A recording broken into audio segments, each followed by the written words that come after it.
Memang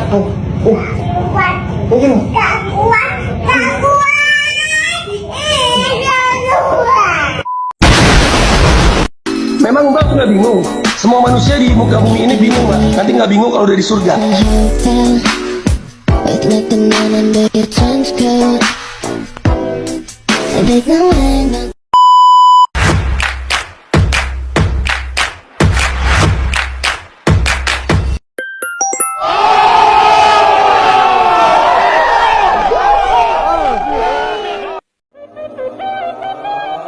Soulja Boy, I been it. Why me crack it? Why me roll? Why me crack that Soulja Boy? That Superman? That now why me crack that soul? Now why me crack that soul? Now why me crack that soul? Now why me crack that soul? Now why? Selamat malam Pak.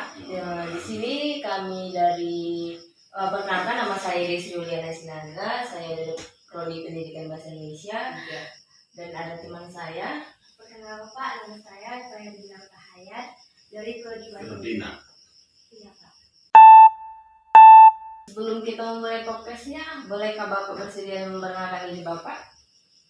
Boleh kalau Bapak bersedia kan Bapak. Bersedia kan Bapak? Iya, tapi udah kenal dengan saya kan? Sejauh ini kenal. Kenal wajah ya. Nah, kenal dari nanti. Iya. Iya, nama saya aslinya kan Pendeta Ortohap SR Siombing. Jadi memang bidang studi saya di sini selamanya bahasa Inggris pendidikan. Karena kebetulan saya dua bidang ilmu. Saya juga lulusan seminarium psikolog dan juga lulusan STT, Sekolah Tinggi Teologi Pematang Siantar, ya kan? Dan sekaligus juga lulusan S1 Pendidikan Bahasa Inggris dan juga S2 Pendidikan Bahasa Inggris, dan sekarang sedang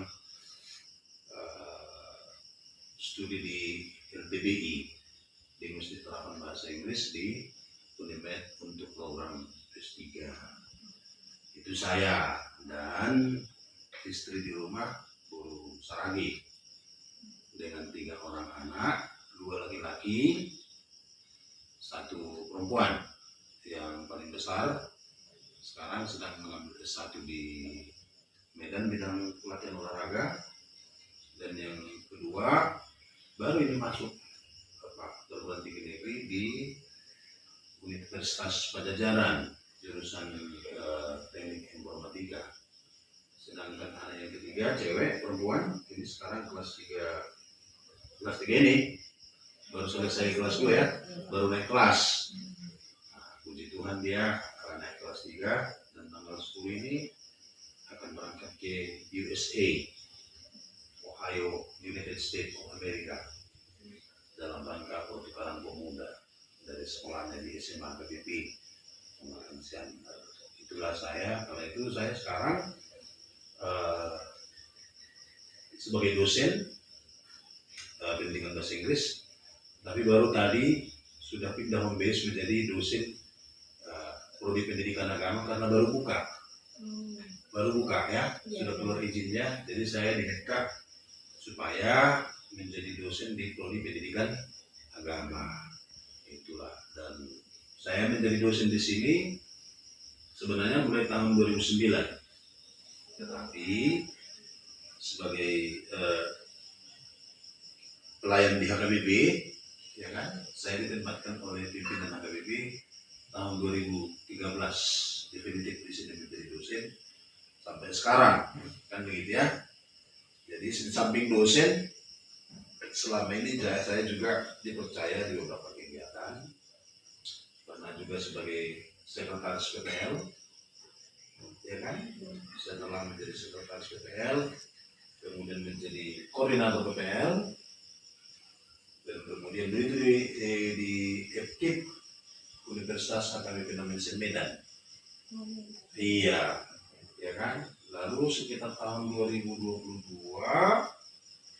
saya dipindahkan menjadi dosen di FKIP Universitas HKBP Pematang Siantar. Dan setelah di sini mengajar sebagaimana biasa sesuai dengan jurusan saya di pendidikan bahasa Inggris. Tetapi Tapi tahun 2023 saya diangkat menjadi ketua pendidikan 1 di FK.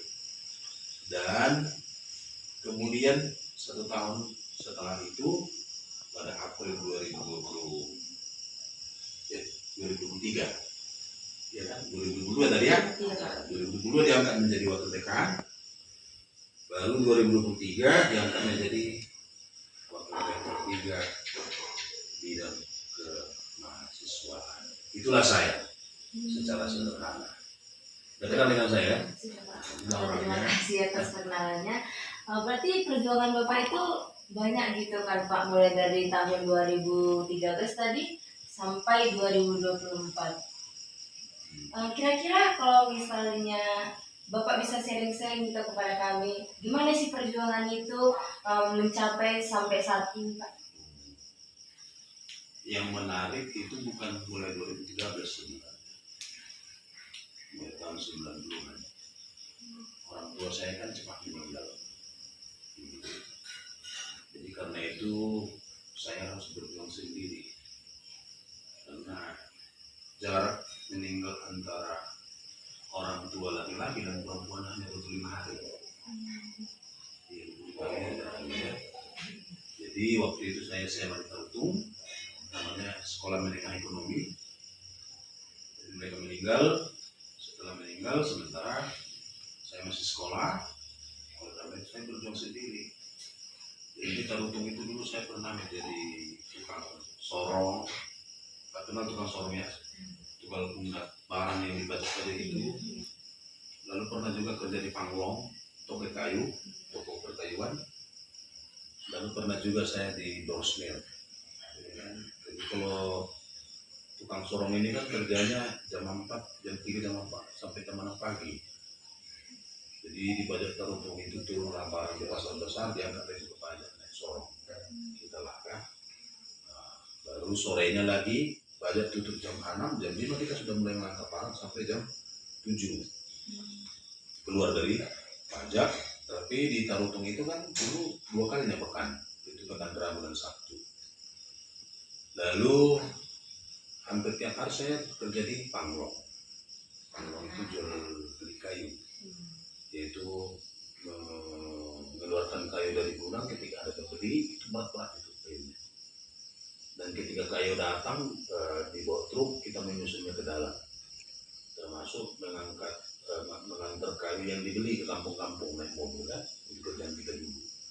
Jadi maunya kayunya datang jam 1 dini hari, jadi saya harus kerja dini hari sampai jam 4 mengeluarkan balok-balok kayu ini, papan ini dari truk dan menyusunnya ke rak-rak di toko kayu itu. Jadi Panglong itu kan, itu kerjaan saya dulu. Kemudian kalau dosmirnya saya kerjakan sorenya dosmir di Tarutung itu. Jadi dulu saya pergi ke dosmir itu rata-rata mau jam tengah 6 atau jam 6 setelah toko tutup, ya kan? Ini dokumen laki. Truk, mobil dan truk, iya kan?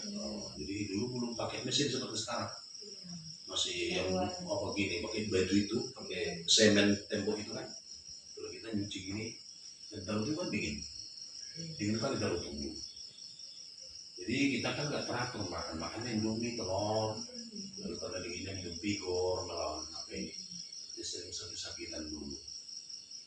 Itulah kerjaan kita di Dosmir, itulah kerjaan kita. Dan dulu saya sempat nggak ada tempat kosnya yang permanen. Akhirnya saya sampai tidur di kantor Koramil, jadi tukang sapu kantor Koramil, tidur di situ. Dan pernah juga menjadi tukang sapu kamar-kamar orang kos, orang polisi yang kos kan. Itulah berjuang sampai saya kemudian tamat dari Semeya Negeri, berlanjutlah ke SGH namanya, Sekolah Guru Honorer di Semeru Sekolon, dengan bekerja sedemikian rupa.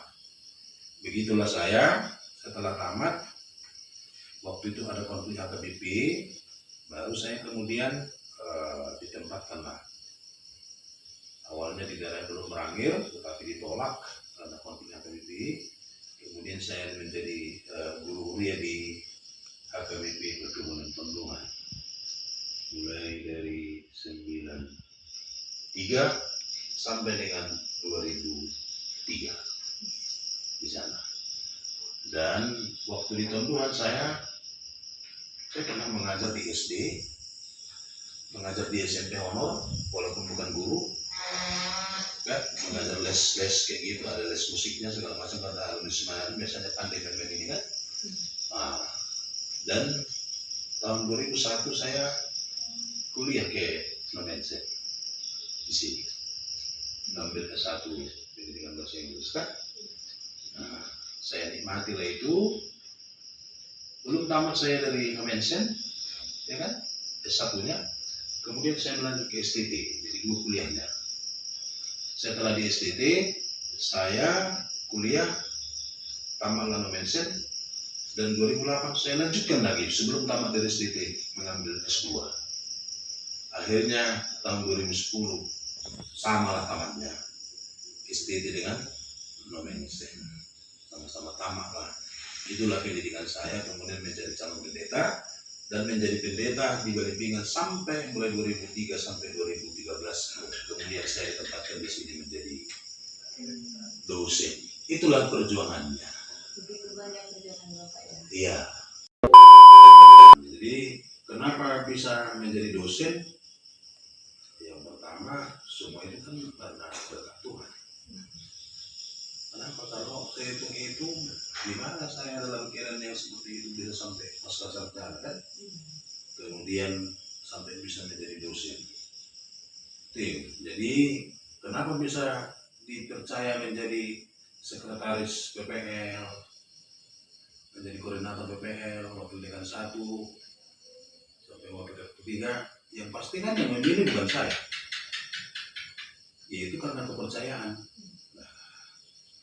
Jadi apa yang membuat itu? Yang pertama, ya kita harus rendah hati. Harus menjadi orang yang rendah hati.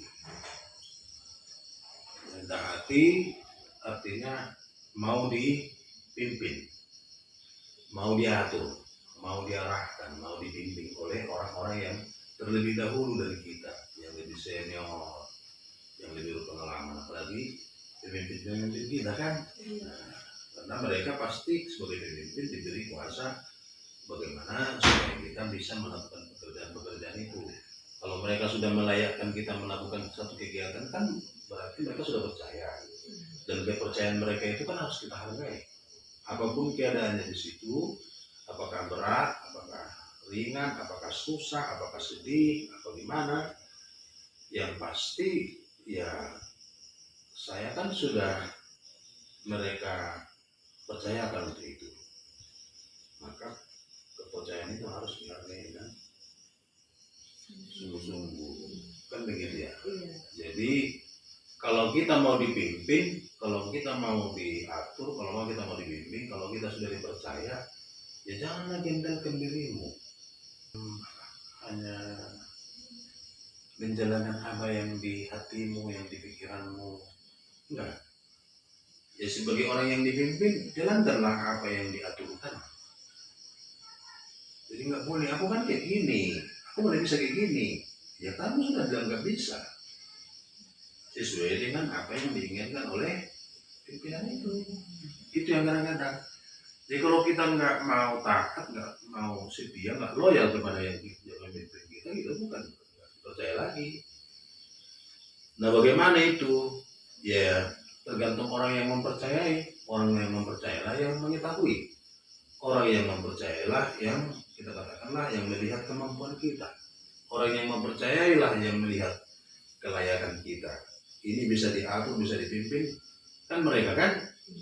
Mudah-mudahan semua pekerjaan itu kita laksanakan dengan baik, walaupun ya di sana sini pasti ada yang kurang. Tapi dilihat mereka kekurangan itu bukan sesuatu yang kita sengaja, bukan karena kelalaian kita, bukan karena kita kurang peduli, bukan kita tidak menghormati mereka, kan begitu ya. Ya mereka melihat memang ya tetap masih butuh dibimbing. Kalau dibimbing dikerjakan, kalau dikerjakan ada yang tuntas, ada yang tidak, ada yang perlu dibantu, ada yang perlu didorong, ada yang perlu diapakan, itu aja wajar saja. Tapi lihat mereka, kita ada kemauan Itu yang penting. Kan begitu kan? Iya. Nah, yang kedua, kalau saya sebagai pribadi, kalau saya dipercayakan dalam sebuah tugas, selalu saya menganggap diri saya di situ pelayan. Merendahkan hati. Iya, kalaupun mahasiswa yang datang kepada saya, karena saya ditugaskan di situ sebagai pelayan, maka saya di situ adalah pelayan mahasiswa. Ya begitu ya. Kalau yang namanya pelayan, dalam pelayanan itu satunya prinsip saya. Apa itu? Pelayan harus paling tidak satu level lebih rendah daripada yang dilayani. Itu. Jadi kalau saya pelayan mahasiswa, siapa yang paling tinggi? Ya, mahasiswa. Itu dalam diri saya. Makanya saya kalau ketemu dengan klien, mau ketemu dengan siapa, dalam konteks saya melayani, saya tidak pernah menganggap remeh. Tidak pernah. Saya harus selalu menunjukkan diri saya sebagai pelayan mereka. Makanya mudah-mudahan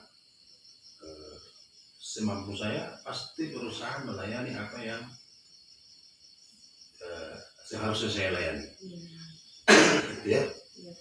Lalu yang kedua, prinsip saya sebagai pelayan, ya pelayan itu harus menjawab kebutuhan orang yang dilayani.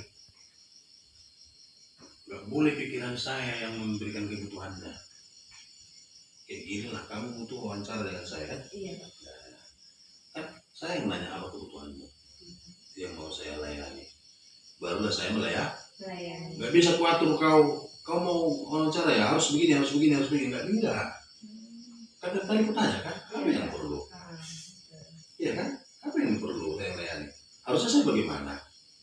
Saya kan harus menghargai klien, makanya saya tadi mandi dulu saya enggak. Bukan diri saya yang mau tampil, karena klien harus ketika melakukan itu, ya harus sesuai dengan standar apa yang kalian butuhkan, bukan kebutuhan saya. Iya. Kan bisa aja aku pakai kaos tadi kan, pakai celana pendek kan. Iya. Kenapa kita harus menempatkan diri seperti ini ya? Supaya pelayanan saya itu tidak sekedar aja. Karena itulah yang bisa dijelaskan. Oh, berarti Bapak tadi kan udah sering-sering nih sama kami bagaimana perjuangannya menjadi dari yang terendah menjadi tertinggi Sampai sekarang. sampai sekarang gitu lah kan Pak.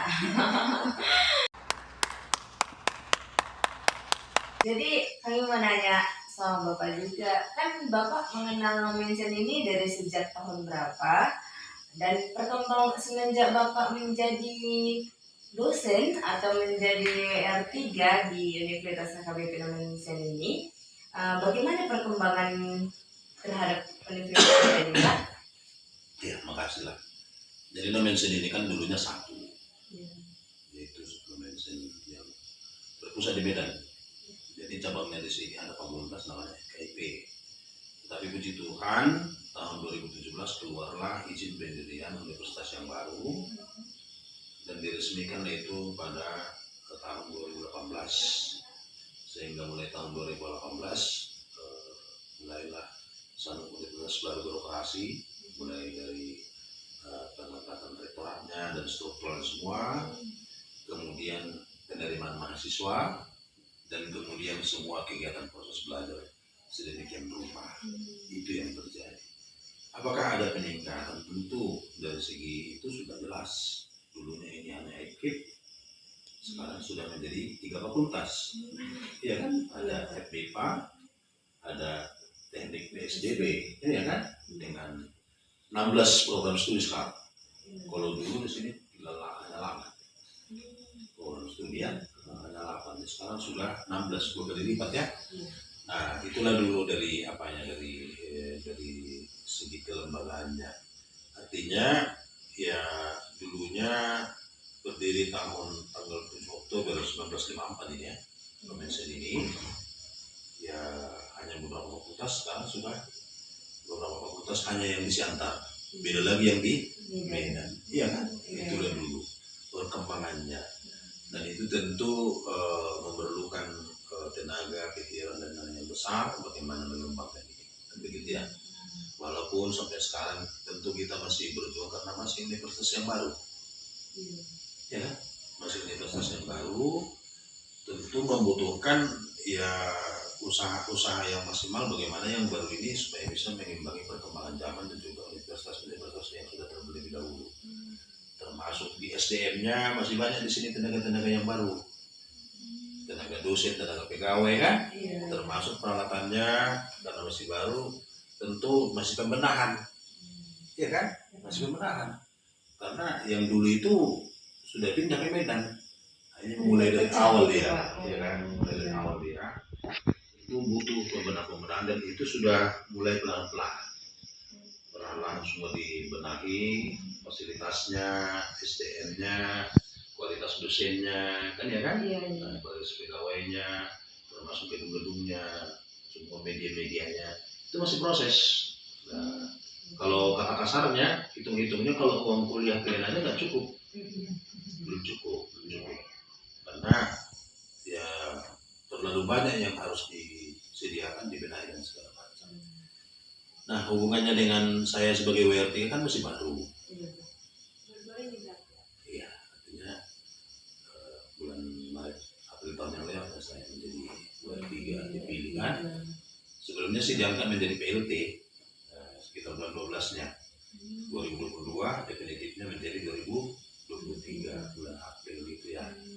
Nah, apa yang sudah kita lakukan memang seperti yang saya katakan tadi, ini kan masih universitas yang baru, ya, masih butuh penyesuaian, butuh semua mahasiswanya belum ada pewarisan yang kalian lihat bagaimana kehidupan kampus mahasiswa itu apa yang dilakukan kan. Kalau tugas WR3 itu kan memberdayakan siswa baik kegiatan kurikuler dan ekstrakurikuler dia, apalagi bagian-bagian pengembangan kreativitas mahasiswa gitu. Makanya ada UKM di samping organisasi BEM, badan eksekutifnya kan, kemudian ada juga DPM-nya, Dewan Perwakilan Mahasiswa, kemudian ada lagi di fakultas PMF, ya kan, sampai ke HMB di Prodi. Kemudian ada unit-unit kegiatan mahasiswa UKM itu, ada paduan suaranya, ada komunitas budaya, ya kan, KBN itu, ada pecinta alam dan begitu dan lain-lain. Kemudian ini kita sedang mencoba mau melakukan sebuah latihan kepemimpinan dasar kemungkinan bulan Juli ini, supaya semua dulu unit-unit ini dan apalagi unit-unit yang bisa kita kembangkan. Karena ketika unit kegiatan mahasiswa itu kan harus menjawab kebutuhan mahasiswa, bagaimana dia mengembangkan diri sesuai dengan potensi yang dimilikinya, ya kan?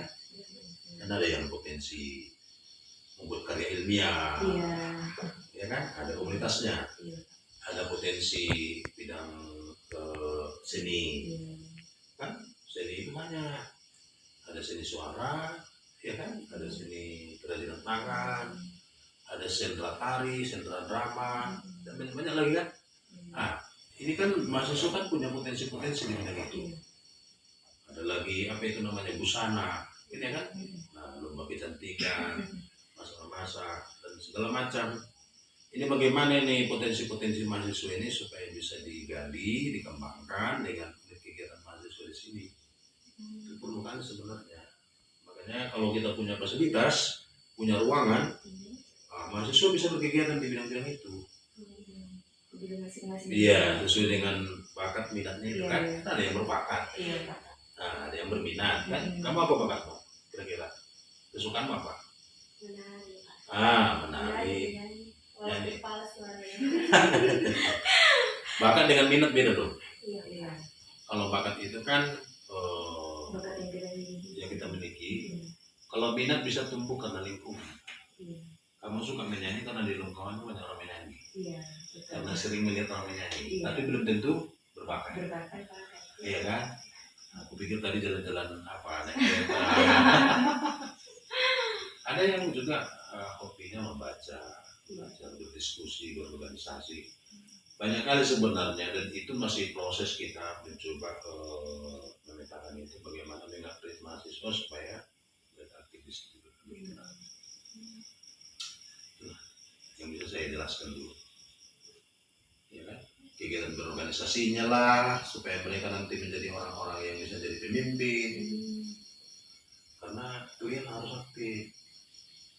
Ya. Jadi kalau misalnya nih Pak, ada prodi atau mahasiswa yang mengajukan kami mau ini gini gitu kan, misalnya Pak, misalnya ada minat dan bakat mereka dan mereka mau menunjukkan, apakah dari dosen-dosen atau dari prodinya mengizinkan atau disetujui dalam kegiatan tersebut? Harusnya prodi bukan hanya menyetujui, malah harus mencari bakat itu dan menggerakkannya. Seperti itu. Harusnya kan begitu ya. Itunya ada kegiatan-kegiatan UKM tadi yang kita bilang. Iya. Lalu ada lagi HMP, himpunan mahasiswa prodi itu kan ada unit-unitnya, ada unit kreativitasnya, di bidang apa dia, di bidang seni, bidang UKM, bisa juga kalian buka usaha belajar. Contohnya bisa aja kalian bikin usaha, entah jualan snack.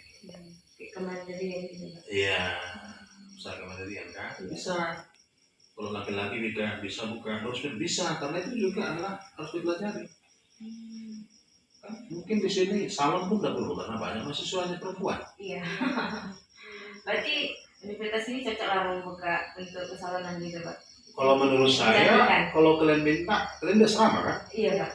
Kenapa kalau di situ dipanggil siapa yang berminat, berapa orang kalian yang berminat untuk salon? Dipanggillah pelatihannya ke sana, kalian bayar. Oh, gitu ya. Kan gitu. Iya Pak. Siapa yang hobi contohnya bikin kue, dipanggil pelatihnya. Sehingga nanti kalian ada yang namanya memiliki nilai tambah dia. Jadi kalau sekarang ini kan ada yang namanya double degree. Kalau double degree itu di bidang ilmiah memiliki 2 sarjana dia. Tetapi bukan, taruhlah itu mungkin agak susah. Tetapi kalau contohnya lah, ini prodi apa nih? Bahasa Indonesia. Pak. Jadi calon guru kan. Gimana calon guru itu bisa contohnya memiliki skill yang lain? Kan nggak salah sih kalian kalau memang berbakat di bidang salon, Iya. guru sambil apa? Iya. Sambil tukang salon atau menjahit, iya kan? Atau kamu sana, atau mungkin bisa mengajar musik. Anak saya yang nomor 2 masih SMA, tapi sudah mengajar musik di Jakarta. Ya, sudah mengajar musik di Jakarta.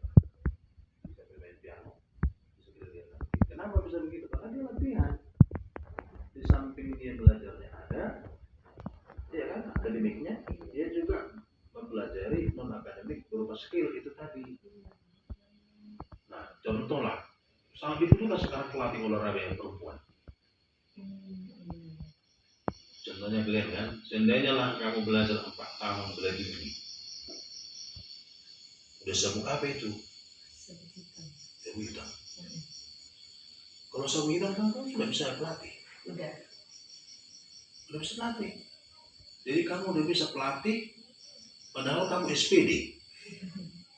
Tapi bukan hanya ketika kamu ditempatkan nanti di desa-desa, kamu bukan hanya mengajarkan ilmu, pengetahuan, tapi juga kau ajarkan apa? Skill. Nah, gimana kalau contohnya di asrama kita bentuk sebuah unit kegiatan? Itu. Atau contohnya kamu menjadi pelatih senam. Ya kan sekarang banyak kali senam-senam yang bisa kita pelajari dari YouTube. Kamu bisa menjadi konten kreator senamnya. Ya kan? Nah, itu makanya selalu bilang tadi, aku iri dengan kalian. Aku dulu nggak ada waktuku seperti ini melihat enak. Enggak. Bayangkan aku pulang sekolah harus ke dosen, harus ke panggung. Iya kan? Makanya kalau kuliah baju kalian bersih rapi, kulit kalian bersih rapi, rambut kalian bersih rapi. Aku iri. Orang ini senang. Tapi apa prestasinya? Ya kan? Di samping itu semua apa prestasimu? Gitu loh. Ini motivasi saya ya. Apa yang bisa kau lakukan untuk menambah nilai dalam dirimu sehingga nanti kau tamat dari sini kamu pasti tidak menjadi orang yang mengatur. Tidak. Itu kan? Itu yang saya lihat. Kan begitu. Jadi bagaimana itu dikelola sedemikian rupa supaya kalian itu memang betul-betul memiliki motivasi yang kuat mengembangkan diri menjadi orang yang memiliki pengetahuan dan skill yang berguna untuk dirimu dan masyarakat. Karena satunya kata kuncinya bersaing di zaman modern ini, kamu berguna atau tidak? Kalau skill orang sana terpakai atau tidak?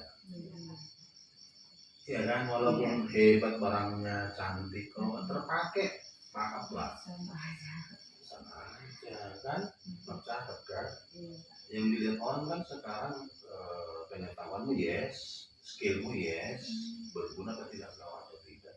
Nah ini yang saya lihat perlu di oleh mahasiswa. Contoh, saya kan di sini dekat. Kalau seandainya kalian ada 20-30 orang, Pak, kami ajari dulu membentuk sebuah paduan suara yang bagus. Kasih Bapak dulu waktu. Jangan saya yang mengajak aja. Harusnya kamu. Mengundurkan diri. Iya. Sehingga kalau kamu nanti ditempatkan di satu desa, kamu bermasyarakat di situ, bergereja di situ, dia bukan SD, tapi kok bisa melatih kur? Alumni dari mana ini? Jadi masyarakat di sana menjadi suka senang denganmu. Kenapa? Karena kamu berguna bagi mereka. Aduh, setelah datang itu alumni itu sini, anak-anak pun semua jadi bisa nyanyi bagus. Di gereja pun ibu-ibu, pemudanya, bapak juga bagus. Kamu menjadi tokoh. Jadi bukan hanya tokoh di bidang pendidikan, tetapi tokoh gereja dan juga menjadi tokoh masyarakat. Kalau yang dua-dua ini sudah tokoh, sudah pasti tokoh masyarakat kan. Tapi ada nggak ke situ arahnya? Kan itu yang mau kita inginkan kan. Dan itulah penciri nomensen. Makanya di nomensen itu kalian diatur selalu beribadah. Ikut aktifnya di kegiatan-kegiatan kerohanian, paduan suara, dan gitu segala macam kan. Tujuannya apa? Supaya nanti kamu tamat dari sini memiliki kompetensi itu, skill itu. Iya. Kan itu sekarang sangat dibutuhkan di masyarakat. Cobalah kamu mengajar contohnya di desa, tapi juga bisa kau ajari anak-anak berdoa. Bisa juga kau ajari anak-anak dengan nyanyian-nyanyian rohani yang ada sama dirimu. Sehingga yang dulunya anak-anak keluyuran, sekarang sudah terbimbing. Diajari berdoa, diajari mempelajari firman Tuhan. Karena kalian itu selasa ibadah kan? Kenapa enggak kalian bentuk grup PA di situ? Di asrama, panggil saya, ajari dulu kan Pak buat PA. Saya ini bisa dipakai, pakailah saya orang yang dibayar. Nah itulah bagaimana kita mengembangkan dirinya. Banyak sebenarnya yang bisa yang bisa kalian gali, yang bisa kalian kembangkan dalam diri kalian sehingga kalian nanti 4 tahun di sini bisa memiliki 2-3 skill. Di samping ilmu kampus. Berarti Universitas HKBP Nomensen ini banyak mengajarkan di luar kemampuannya juga ya Pak, kayak seperti kan ini kan kayak kami kan mengembangkan pendidikan gitu. Di samping pendidikan itu kami bisa juga diajarin untuk berkembang, misalnya membuat bakat, atau apa seperti itu. Ya ada sih betul. Cuma ya ayo bersinergi. Kan sebenarnya kita undangnya adanya paduan suara segala macam, kita minta setiap prodi punya paduan suara dan gitu.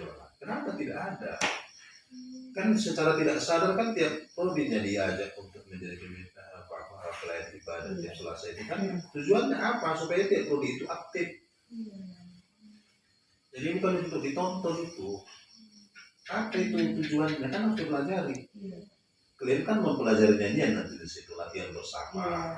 Nanti kalau kalian juga di pelayanan di waktu kalian sudah di masyarakat, itu jadi seperti itulah. Dan itu tidak barang aneh lagi samamu karena kamu sudah mengalaminya langsung. Sudah melakukannya kan, sudah merancangnya. Sehingga kalau di masyarakat desa nanti ada gini-gini. Ya. Harusnya kalian itu kalau ditempatkan di suatu desa nanti kalau ada drama, apalagi dulu pada Indonesia, kalian ada yang memegang itu. Iya kan? Iya Pak. Kalian mau pelatihnya. Karena bagian seni bahasa kuliah kan? Iya Pak. Iya, benar gitu loh. Itulah kalau orang bahasa Indonesia. Jadi ada nilai tambahmu, manfaatmu di tengah-tengah. Hebat kan? Tiba-tiba ya Pak cerita saya. Nah, kenapa enggak didiskusikan sama saya? Gua pikirannya yang seperti itu kan? Itunya. Jadi Apa lagi? motivasi bagi untuk mahasiswa ini menurut Bapak gimana untuk memberi motivasi untuk kami bisa berkembang biar lebih baik lagi bagi mahasiswa Universitas Arab Indonesia? Saya sendiri sih, maaflah dulu kalau kalian perhatikan, kan berbagai cara saya buat mendekati itu. Kadang-kadang saya pakai celana pendek yang ekstra. Udah gitu saya tegur kan. Saya coba merapatkan, bahkan ecek-ecek kubuhnya. Ada pisang di sini dibawa ke sana, ada pisang di sini dibawa ke sana. Apa yang mau saya katakan? Ya, kamu adalah anak saya. Kamu adalah guru saya. Saya memperlakukan seperti itu. Jadi maunya saya, kalian pun dekat dengan saya, banyaklah diskusi. Kalian kan butuh bimbingan, butuh arahan, butuh pencerahan, butuh informasi. Dengan cara seperti ini kan sudah tahu kau. Rupanya masih banyak yang bisa dipelajari dan ada orang yang bisa mengajarkan. Ya kan? Contohnya kayak gini, bisa nggak kami Pak datang ke teras Bapak latihan? Kan bisa ya? Iya. Latihan apa? Bikin ini. Sesuai dengan tujuan saya. Kemarin saya ajak lo, saya cari lo mahasiswa siapa yang mau belajar piano dan organ. Saya datang ke kampus, betul nggak? Iya Pak. Saya ajak kan? Iya Pak. Jangan satu orang, karena satu orang bisa kaku, aku bilang. Iya. Cuman lah saya pegang-pegang nanti tangannya. Karena middle piano itu mungkin saya pegang tangannya. Harus dari belakangnya saya gini. Iya. Iya kan? Kalau sendiri kan bisa kaku kan? Iya. Kalau dua orang kan bisa. Adanya fasilitas kita. Bukannya bayar, aku bilang ini bukannya baterai ini. Bukannya arus ini sehingga harus takut tower arusnya. Dan kerasnya aku tawarkan lah. Jadi nggak ada yang mau apain lah. Si Sabitnya dulu sempat, tapi dia segan juga. Tak mana. Segan-segan itu kan sah-sah saja.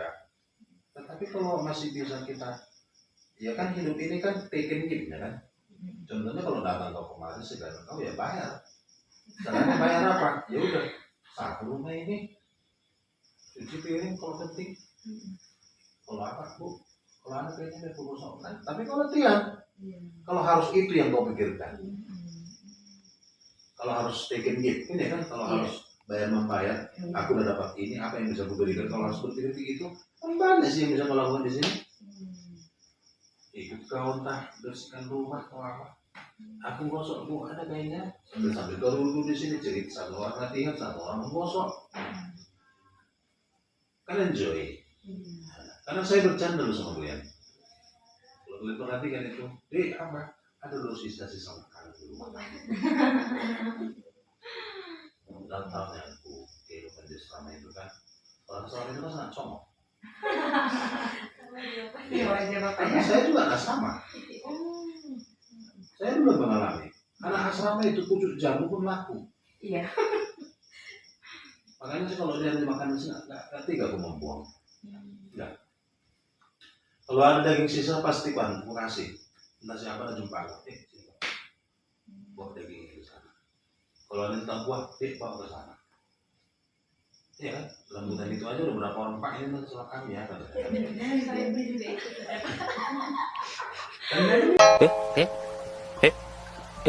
Itu siapa kan itu kita juga kan? Artinya kan ya itulah enaknya bersama. Kalau yang lain mana berani kan gitu. Ya. Artinya apa? Perlu cobanya sebenarnya supaya kalian itu termotivasi untuk berpaham, bisa diskusi, bisa belajar. Tapi kalian nampaknya enggak itu yang dilihat. Kayaknya kalian nggak mau terikat. Nanti kalau belajar musik sama musik itu, harus begini tiap hari. Memang harus ada yang dikorbankan. Mana ada perjuangan untuk meraih sesuatu yang ada dikorbankan. Bayangkanlah kalau kuliah di sini, apa yang dikorbankan? Ya semua harta orang tuamu itu dikorbankan untuk kau. Itu enggak. Iya betul Pak. Cakaplah dulu. Tinggal, aduh, makan kau, tidur kau, ke kampus kau dibayar semua. Kan benar kali hidupmu itu sebenarnya. Lalu kita tawarkanlah seperti yang tadi, ada loh nilai-nilai tambah, keterampilan yang bisa kau pelajari supaya kalian tahu. Susah. Dan belajar musik itu nggak perlu didampingi terus. Saya hanya ngasih 10 menit, ini pelajari begini. Cara mempelajari yang 10 menit itu bisa 2 hari nggak dapat. Hanya begini, hanya begitu ya. Iya, Pak.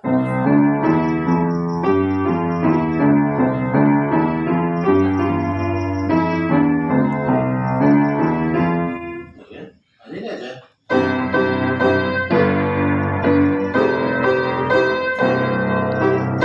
Hanya belajar aja, seminggu nggak dapat itu. Sebulan ini Kalau nggak dari hatinya ya Pak. Iya, kalau nggak kau kasih waktu karena musik ini atau keahlian itu harus terus menerus dilatih. Iya. Sama seperti bawa mobil, orang yang bawa mobil itu harus terus. Berlatih. Kalau ditinggalkan dia 5 tahun nggak bawa mobil, kaku itu bawa mobil. Kan begitu ya. Iya. Nah itu, jadi kalau kau bilang motivasi, saya sudah banyak motivasi, apalagi anak asrama. Gua ajak olahraga, gua ajak jalan-jalan. Kan begitu ya. Bukannya jahil aku nama. Kalau gini aku cubit kalian, pegangi kalian, atau gua ajak kalian yang aneh-aneh kan. Kan enggak kan? Atau di tempat terbuka kan. Kalau nggak di rumah itu dia sama kaliannya. Bukannya gua ajak kau jumpa kita di sana ya. Enggak ada kayak gitu. Kalau nggak di kantor di rumah kita ya. Jadi kurang apa lagi? Kalau gua kau ke rumahku kan berarti kau nggak kau keluarga. Mana ada dosennya kau mengajar mahasiswa sampai ke rumahnya kayak gini. Udah itu terkejut. Kok semuanya gitu? Iya. Ya kalian yang terkejut, kalau yang lain biasa. Ya, karena masih bareng kan. Iya. Masih mengenal lingkungan. Dulu ada orang mereka suka makan-makan kan. Pak kamu bikin di rumah katanya kan. Tapi kamu masak di rumah berapa? Ya silakan. Mereka beli semua bahannya kan.